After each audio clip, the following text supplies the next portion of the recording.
Les émeutes de 1992 à Los Angeles ont débuté après qu'un jury eut acquitté 4 officiers de police accusés d'avoir passé à tabac Rodney King après une course-poursuite pour excès de vitesse. Des centaines d'habitants de la Cité des Anges, principalement afro-américains et latinos, ont pris part à des pillages, des incendies criminels et des meurtres.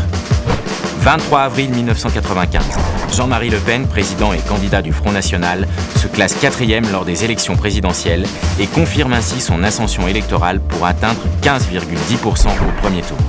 Cette progression se confirmera la décennie suivante avec son accession au second tour grâce à un score de 16,86%.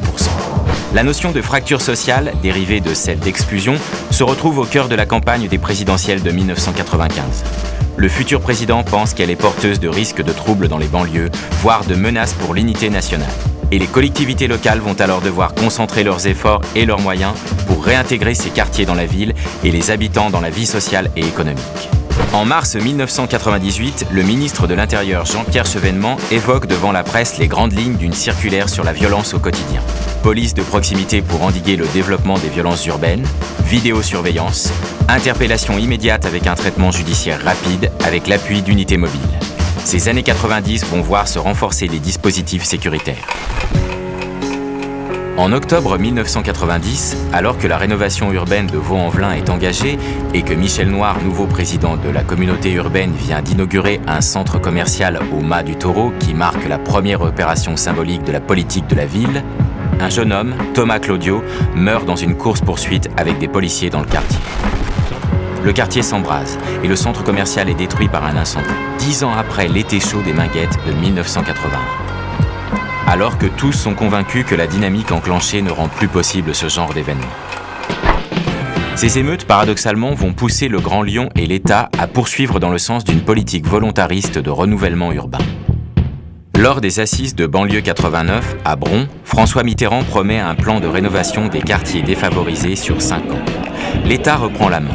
Il cherche à mieux articuler les multiples activités déployées depuis une dizaine d'années et se dote d'outils d'impulsion ou de contrôle, au premier lieu desquels la délégation interministérielle à la ville et les contrats de ville. Et en janvier 1991, 13 sous-préfets chargés de missions pour la politique de la ville sont nommés, dont un à Lyon.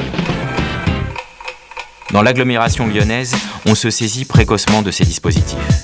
En 1992, le Grand Lyon est l'une des premières agglomérations à s'engager dans la signature d'un contrat de ville d'agglomération à titre expérimental. 200 000 habitants sont concernés, soit 18% de la population du Grand Lyon. La moitié des financements est dédiée à la réhabilitation des logements.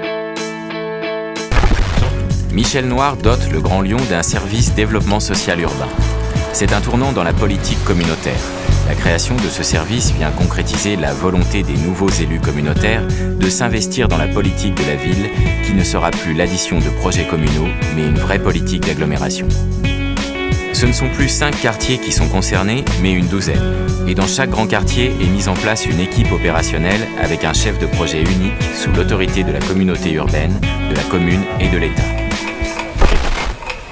L'aménagement des espaces publics est devenu une véritable politique communautaire portée par le Grand Lyon dès 1989.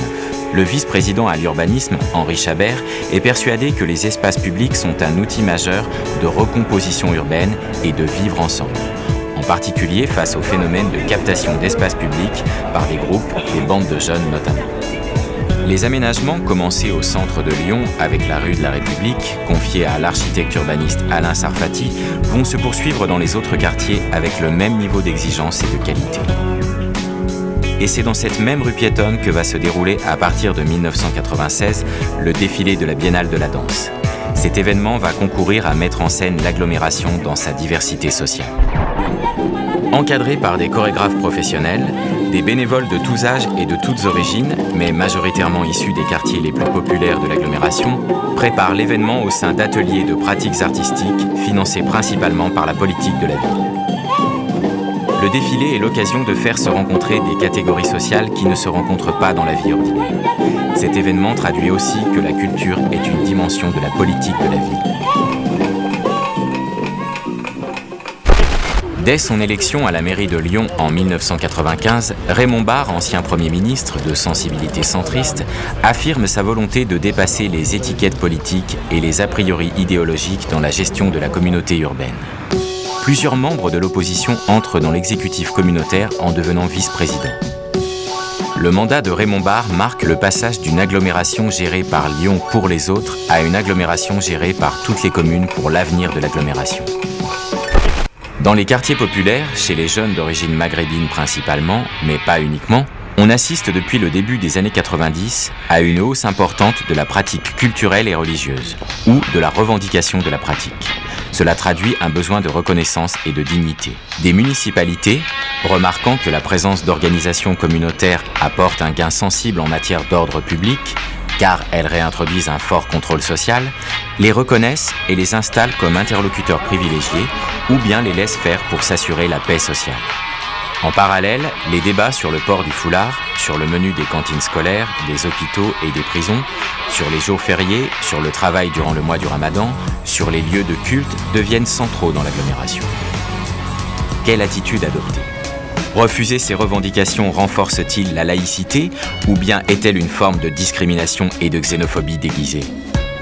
Ce qui est sûr, c'est que la construction de la Grande Mosquée de Lyon est un signe fort de reconnaissance à l'attention de la communauté musulmane de toute l'agglomération. À la suite, d'autres mosquées seront construites pour remplacer les lieux de culte improvisés dans des caves ou des garages des cités HLM.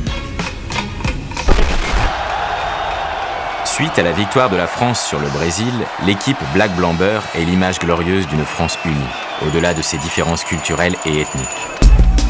On se plaît alors à croire qu'au-delà des différences de ses populations et de ses territoires, la France est unie, que le temps des discriminations est terminé. Mais cet engouement ne peut résorber la fracture sociale, résoudre le problème des discriminations et des préjugés raciaux.